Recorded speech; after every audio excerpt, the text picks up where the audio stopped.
madre, dolida. Conmigo están Graciela Ferreiro y Marisol Freud, integrantes de la red de Madres en Contra de la Droga.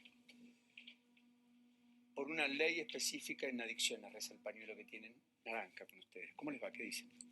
Bien, aquí estamos sobreviviendo. ¿Quién empieza? Empiezo yo si querés. Empieza la señora Graciela. ¿Por qué está en esta red? ¿Por qué está por esta ley? Por esta Bueno, lucha? nosotros empezamos en el año 2007 con una primer marcha que nos acompañó la hermana Peloni, Marta Peloni, y empezamos a hacer una visibilización del consumo que había en aquel momento y nadie nos escuchó, nadie nada, repartíamos folletos y todo eso. Y bueno, cada una iba teniendo distintas historias, algunos presos, acompañando a madres golpeadas. Por sus propios hijos drogadictos. Sí. Que fuera de sí hacían cualquier cosa. Sí, yo acompañé a una, sí, justamente, a la Corte Suprema, golpeada, a una abuela. Después María Rosa González, que fue la referente de la Villa Oculta, el hijo le robaba la garrafa. Después hay otra madre que le robaba el nebulizador al hijo. O sea que son muchas las cosas que hay, que lleva todo esto. ¿Tu caso particular? Mi caso particular, tengo un hijo que ahora tiene 45 años, que justamente la semana pasada anduvo de gira, como sabemos decir. Va por el 38 teléfono empeñado. 38, yo llevando la cuenta. ¿Empeñado es que vende para consumir? Sí. ¿Vive con usted? Sí, vive conmigo. 45 años. 45 años. Vive conmigo. O sea, no tiene vida. No. Aparte estoy enferma porque todo produce, es una cadena. Y la lucha viene de antes y... ¿Y no puede internarlo? Ya estuvo internado por medio del artículo 482 que existía en ese momento, y el doctor Atilio Álvarez fue el que firmó la internación. Pero es muy difícil, porque estuvo internado y después tienen el umbral del dolor y del placer muy finito. ¿Me lo repite? El umbral del dolor. ¿Y del placer? Y del placer. Muy chiquito, muy delgado. Entonces, cualquier cosa que ellos no pueden soportar, ahí van. Ahí van. Sí. ¿Desde cuándo vive esta situación? Él tenía 14, empezó con marihuana, que es la primera droga con la cual se empieza. La de acceso. Exacto. Ya que muchos le otorgan una licencia especial. Dicen, no, bueno, pero... No, se inicia con eso. Con marihuana, después con pastillas, con Paco. Le dieron una puñalada en la villa. Venía vestido con zapatillas envueltas de bolsa de supermercado. Después hay que aguantar los gritos desgarradores que hacen ellos. Después cuando llegan... La crisis. Sí. Eso es lo peor. Eso es lo peor. ¿Y usted? Bueno, en mi caso, yo comencé en el 2008. Mi hijo tuvo un desborde total en mi casa, rompiendo absolutamente todo. Mi hijo estaba con tratamiento psicológico y psiquiátrico porque en su segundo año dijeron que tenía déficit de atención. Segundo año del secundario. Segundo año del secundario. 14 años. Exacto. Más o menos. Tenía déficit de atención, empezó con tratamiento psicológico psiquiátrico, estuvo medicado con carbamazepina y risperidona. Después, al tiempo, él comenzó a mezclar con alcohol y marihuana, y esto llevó a ser un combo terrible en la vida de mi hijo, que un día nos fuimos de viaje para pasar una Semana Santa en la provincia de Corrientes, y así como llegamos, dejamos a mi hija y tuvimos que volver, porque mi hijo destrozó totalmente el departamento donde nosotros vivíamos. Fue internado en el Borda. En ese momento también estaba el artículo 482, la ley vieja. La ley vieja. Sí, ahí la conocí yo ella. Justamente nos conocimos en el Borda. En el Borda. Nos conocimos con Graciela. Y conocí realmente lo que se padece con tener un hijo con la problemática de las adicciones. No solo eso, sino que el camino desbordante que tiene la familia entre, yo siempre digo, un abogado debajo del brazo y la ley de salud mental debajo del otro.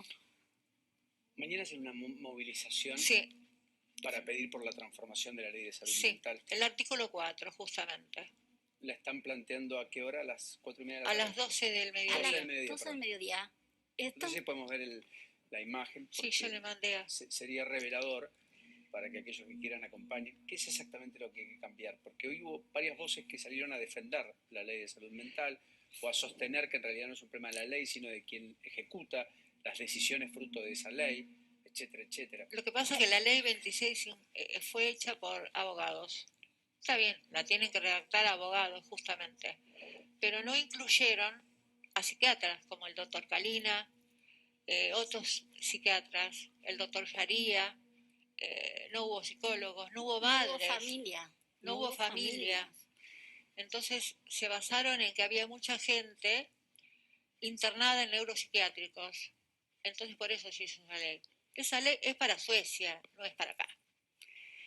En realidad, lo que nos pasa a nosotros, vamos por el artículo 4 de la Ley de Salud Mental y el artículo 20, y no solo eso, también por el artículo 27 del no cierre a las comunidades terapéuticas.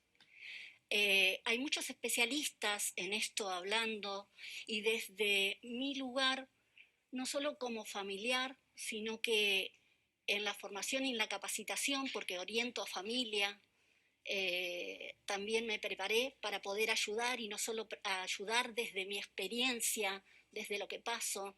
Hoy mi hijo tiene 30 años, por suerte está bien, pero ¿Vive con usted? No vive conmigo. Mi hijo está viviendo con su pareja en este momento. ¿Pudo hacer una vida? Relativamente pudo hacer una vida, pero es muy difícil sostener después de una internación o después de varias internaciones. Mi hijo tuvo 8 internaciones. ¿Cuántas? 8 internaciones. ¿Qué lapsos de tiempo? Tuvo lapsos de tiempo de estar internado 1 año y medio, de estar bien 1 año y 3 meses, 8 meses, y volver a tener recaídas. Es muy difícil para la familia poder sostener a una persona después de un tratamiento, porque la familia se tiene que preparar, la familia tiene que realmente aprender. Es como un mueble nuevo que lo tenés que volver a ubicar, que no sabes dónde ponerlo. Por eso se dice que son adictos en recuperación siempre, ¿no? Exacto. Es para pero toda te la toca vida. un hijo adicto, es como si tuvieras un tsunami en tu casa, porque te destruye la familia. Nadie te invita a ningún lado, yo paso las fiestas con amigos, mi hermano sufre por verme sufrir, entonces te alejan de todo, quedas sola. Yo soy viuda, por ejemplo, y sola. Antes trabajaba y tenía que cerrar mi negocio, correr a mi casa, y había un humo de marihuana en el departamento y yo con un cinturón dándole a todos los que entraban. Esa era mi vida. Y después a la noche, ahora ya hace rato que no lo hago más, pero con un palo, yendo a buscarlos, a ver dónde estaba. Recorría lugares, hasta que hablando con una adicto recuperado me dijo: quédate tranquila que ellos se cuidan. No podés andar por ahí buscándolo. Es un mundo que solo hay que vivirlo para comprenderlo. Es un Uno mundo, podría tener alguna aproximación, pero es realmente desgarrador, ¿eh?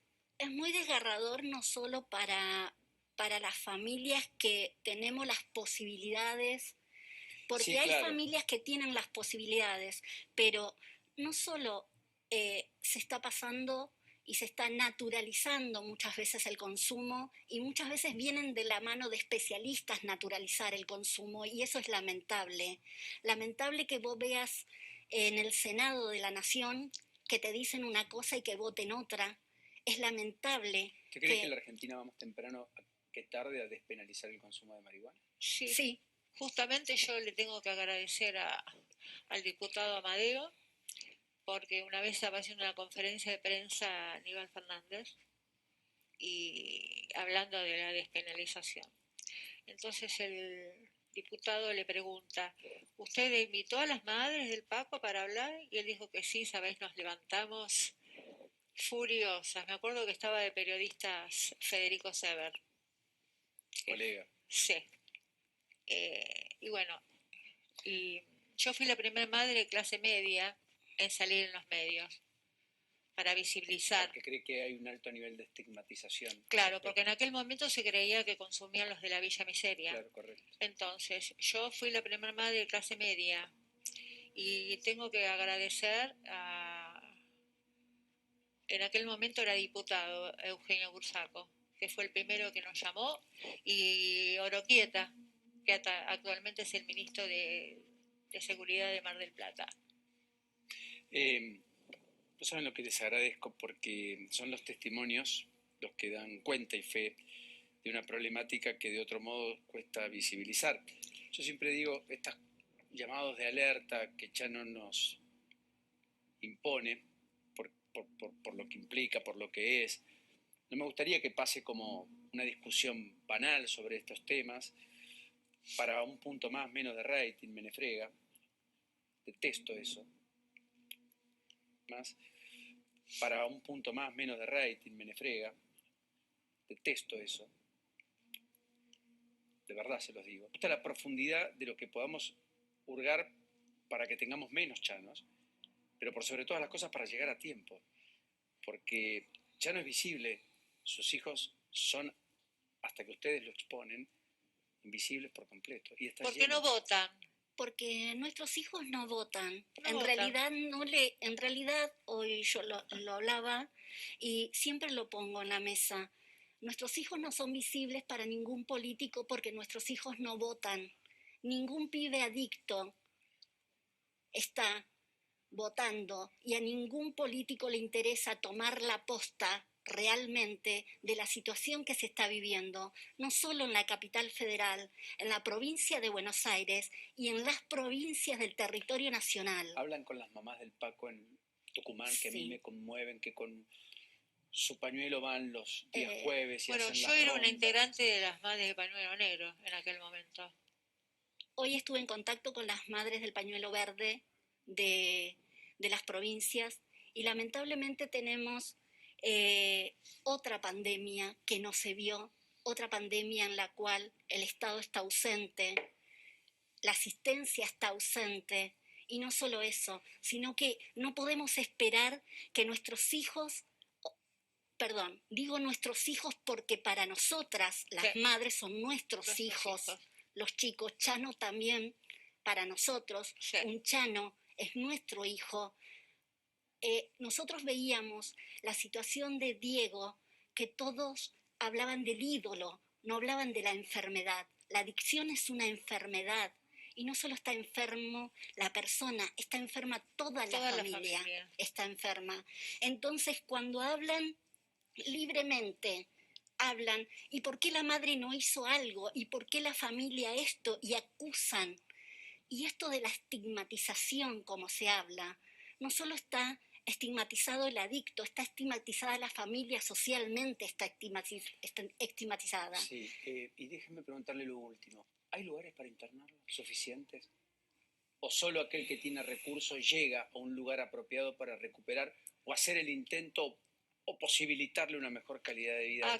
Actualmente, o sea, con esa ley, con esta ley. Con esta ley. No se puede porque, por ejemplo, van y le hacen una entrevista. No van más. No van más. Yo misma a mi hijo. Y su hijo, si no quiere de manera voluntaria, No. por consecuencia no va. No. Y entonces terminó y no hay tratamiento No. posible. No. Y si quiere irse de la comunidad terapéutica, firma y se va. Y ya. Y ya. O sea que es solo el libre albedrío. Y Exacto. es pretender que alguien que no está en su sano juicio tome una decisión razonable. Yo a mi hijo le dije, Un ¿te juicio. judicializo o te Exacto. internás? Y me mira, me dice, no, lo mío es psicológico. Le digo, hace 26 años que es psicológico. Nosotros tenemos en el grupo, yo pertenezco a Madres del Ser, tenemos en el grupo madres que han perdido sus hijos, Se han colgado. madres que se han pegado un tiro, los chicos, madres que los chicos ya no están, padres que ya no Pierden tienen la a vida sus en el mundo hijos. del delito, Sí. cuando están yendo a buscar lo que no pueden comprar. Exacto. Muchas veces sí, y otras veces toman ciertas decisiones en las cuales uno no los va a comprender nunca en la vida, los va a poder comprender. Hay un padre que es casi el único hombre que está en el grupo. El hijo estudiaba, trabajaba, iba al gimnasio y un día se le ocurrió salir con una mujer ahí en la Galería Rustic y apareció muerto. Se murió. Nadie le supo explicar nada, apareció muerto. Gracias a las dos. No, No al quiero entrar contrario. en temas más delicados de los enormemente delicados que hemos hablado. Les agradezco. Agradezco mucho el espacio, pero el Agradezco. vacío legal que tenemos es tremendo y con esta pandemia fue peor. Fue Y peor. lamentablemente lo vamos a tener durante todo este tiempo porque nadie le interesa la vida de nuestros jóvenes. Y no solo eso, estamos trabajando muchísimo con Asociación Modelo Minnesota, donde estuvo internado mi hijo.